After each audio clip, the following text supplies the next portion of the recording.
This video is brought to you by my two books, Practical Music Theory for the Rock Guitarist and The Blues Guitar Bible. Want to learn about modes, harmony, scales, chord substitution and keys? Or maybe you're interested in supercharging your blues guitar rhythm and lead chops. Whatever you're interested in, I guarantee you will be hitting the fast lane to progress with either of these works. Both feature video demonstrations and tutorials, loads of tabs and jam tracks to play along with, and I promise you, everything is explained in crystal clear plain English. Check out the links in the description for more details. Hello chaps, welcome once again to John Robson Guitar Tuition. As always, I do hope you're well. The title of the video says it all really, new guitar incoming. It's not a new guitar day yet, but I am laying the groundwork, if you like, for what's going to be a rather special new guitar day. I'm currently recording this video at the very back end of January, and January, for those of us in the UK who earn a living from self-employment like me, is a little bit of a it's not the happiest of months, shall we say. You have to basically have your taxes paid by the end of January, and you know, I mean, in all fairness, you know, you can kind of pay them any time from like the previous April, but I'm like that kid who would always leave his homework until the last minute on a Sunday before you know, school on Monday morning. So I set about filling in the long and tortuous tax return form online a week or two back, and got to the end of it and got a surprise in a nice way from the taxman. It does happen. It does happen. You know, I've been beavering away and squirreling away money all year long to kind of pay this, you know, my annual contribution to our world-class public services that we currently enjoy. Yeah, so I was pretty confident I had enough stashed away, but, you know, never underestimate any government department, especially the taxman, to throw a nasty surprise at you. So, you know, click on the final button, view your calculation, and I thought, ooh, that's better than I was expecting.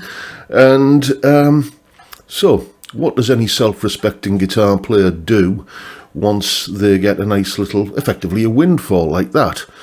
Well, I could spend some money on a new freezer for the kitchen, because the bottom drawer on ours at the moment is currently held together with gaffer tape. And the bathroom light keeps flickering every now and again, so I could get an electrician out to look at that, but that's just ridiculous, isn't it? I'm a guitar player and I've got an unexpected lump of money. It's going to get spent on a guitar. And what guitar is it going to get spent on? Well, I suppose a lot of my taste in guitars was formulated at an early age. You saw probably a video that I did a few weeks ago about this book here, The Guitar Handbook by Ralph Denyer. That's where I got my education from in terms of, you know, learning about different guitar players and so on. And there is one picture in that book. There it is there. Top right hand corner, there's Jeff Beck playing the famous Telegib.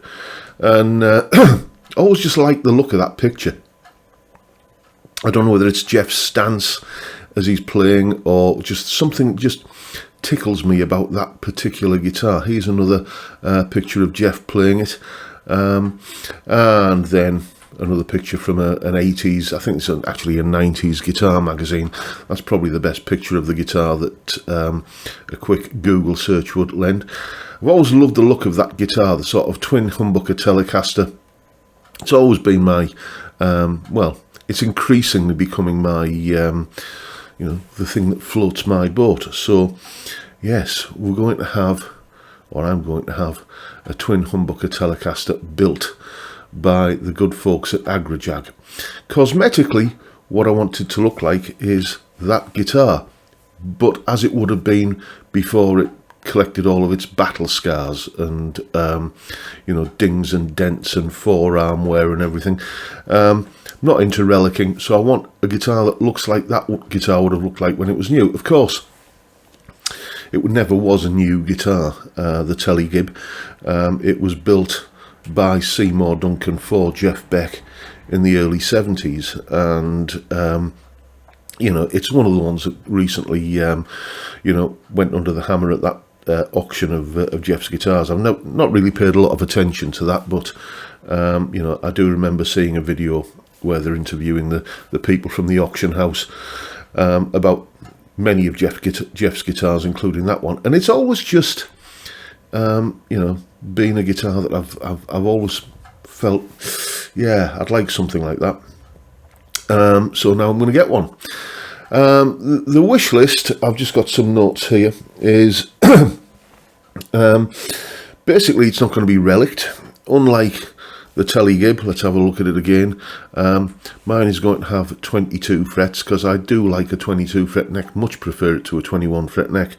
And those frets are, of course, going to be jumbo stainless steel. Why anything else, frankly? The neck profile,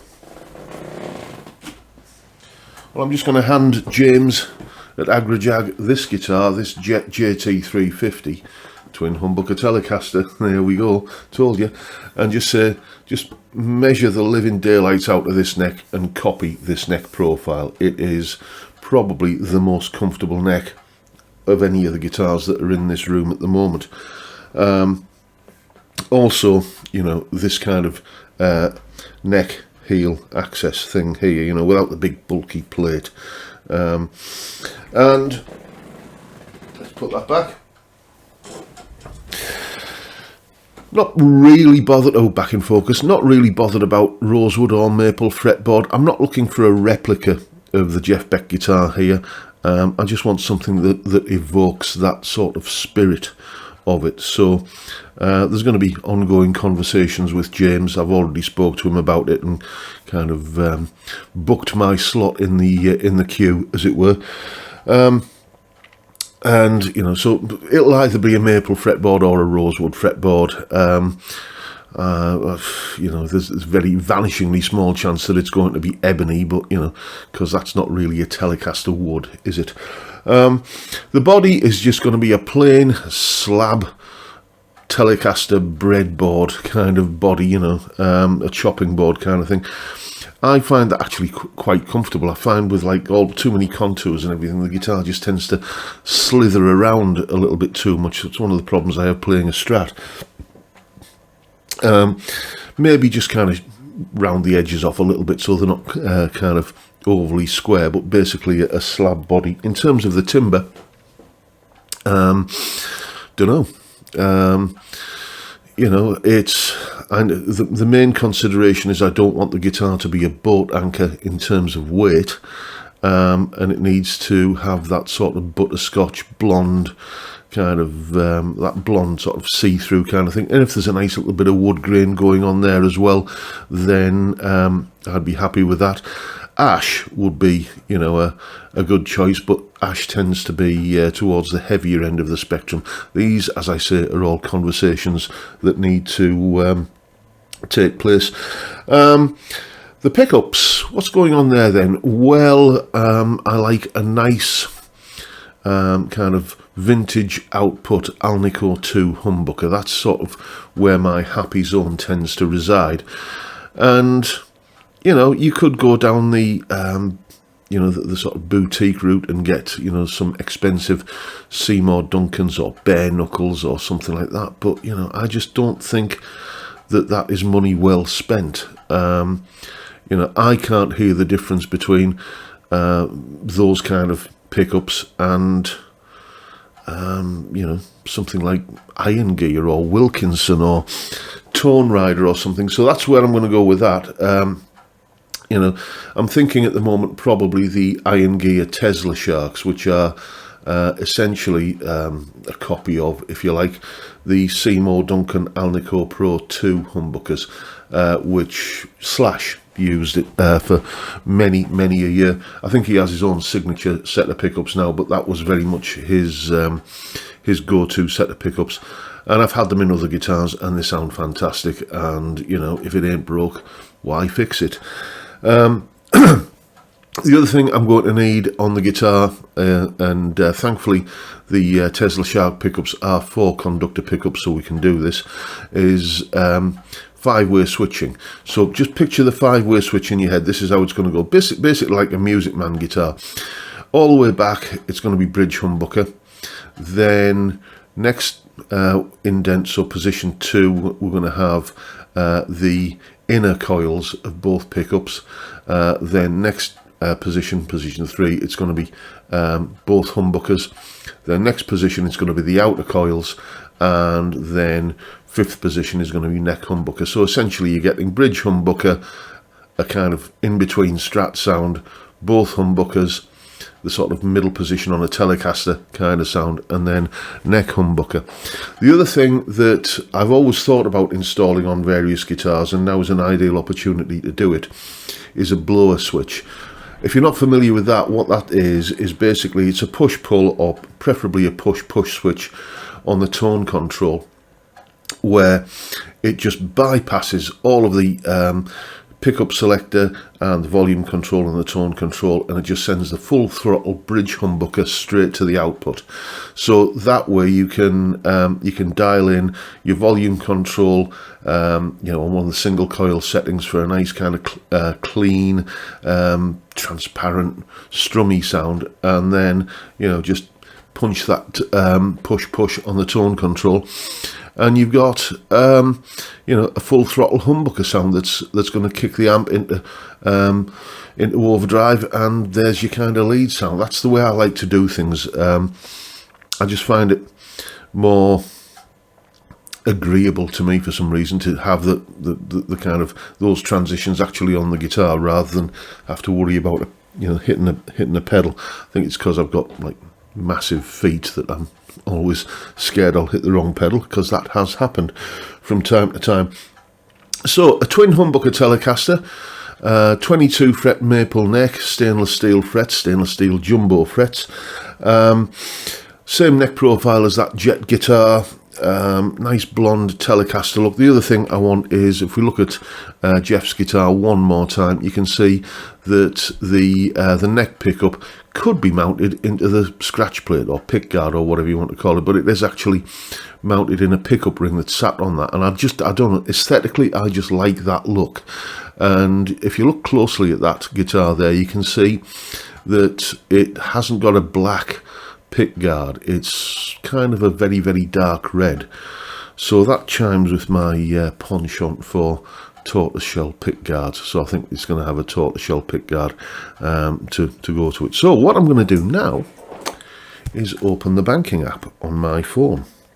I've just finished speaking to James before hitting record on this video, and warned him that I was going to do this. So I'm just waiting for the banking app and sign in with a fingerprint. There we go. And this is the point of no return. Yes, indeed. Go to there and pay or move money. And there we go. Let's just give this, we'll say, deposit. There we go. And enter the relevant amount. Next. Pay now. There we go. Biometric check once again. Your payment has been sent. I've just sent a healthy sum to James at AgraJag as a deposit on the guitar. This is just me securing my place in the queue and showing a commitment to this project. There will be periodic updates, and hopefully at some point in the coming months, because there's a couple of people ahead of me in his workshop queue. In the coming months there will be a new guitar to unveil. But that is the long and the short of it for today, folks. Just thought I'd share this exciting little bit of news with you, and I'll keep you appraised of the progress. But that is it for today, folks. Hope you enjoyed the video and found it entertaining and informative in some small way. If that's the case, please hit the subscribe button and the notification bell if you haven't already done so. And why not drop me a like as well while you're at it. And of course, don't forget the live stream every Friday, 5 PM UK time, where we drink beer and talk about stuff, music and guitars and many, many other things. It's a great way to kick off the weekend, and I'd love to see you there if you can make it. But for now, I'll bid you all a good day and say thank you so much for watching. Thank you for your time. Look after yourselves, folks. Stay well, stay safe, and above all, stay sane. Bye for now.